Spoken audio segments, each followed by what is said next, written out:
Let's bring you this story now. Political parties will also meet with the IEC today on whether the local government elections can be held this year. Now, in accordance with the Constitution, elections must be held at least 90 days from the 16th of August 2021.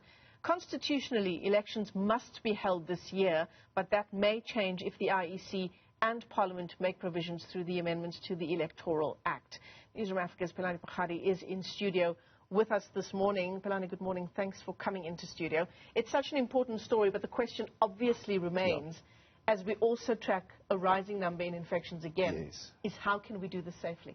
And I think that is the pertinent question that is going to be asked in the IEC today. Yesterday, when we were speaking to the Deputy President of the EFF, Floyd Shibambu, was saying that the main reason for them even suggesting that they should be in a meeting to ensure that they talk about the elections in general.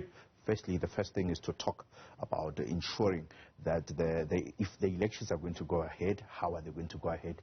With the third wave looming already, infections have since increased.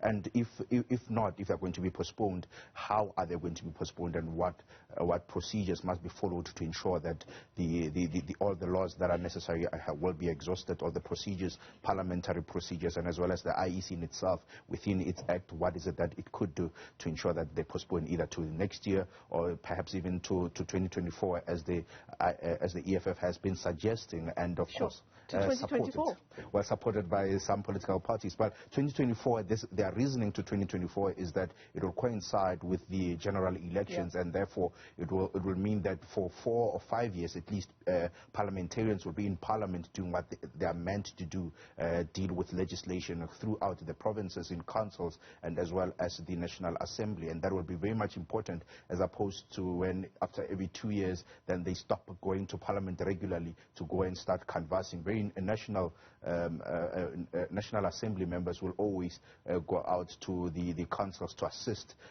not known councillors to canvass, so they'll be out doing their political party work, and that in itself is putting a predicament on the amount of work that actually could be done in Parliament per se and the legislature. So that is a very important aspects that the EFF says have been propelling forward, and of course the IFP coming on board to support that particular idea.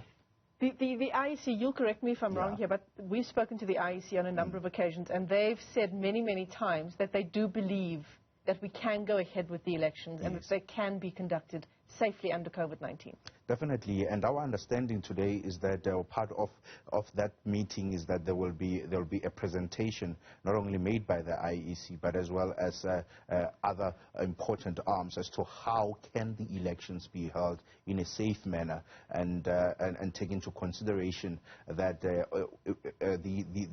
US general elections, of course, were held during the height of the pandemic, and what mechanism can they take from such elections and then maybe bring about the implementations here in South Africa during the local government elections. Mail-in ballots might be our future. Well, the post office. Yeah, well, it's a big no, if that is the case. Pelane, thanks very much for that update. And of course, it's a big developing story as those meetings take place between political parties and the IEC on a way forward for elections. We'll bring it to you right here on Channel 405. Still to come for you in the final stretch of the AM report. We bring you the latest from the world of sport with Benjamin Leshoro, who is standing by. We'll also give you a sense of what's coming up from 9 o'clock with Newsfeed AM. Stay with us.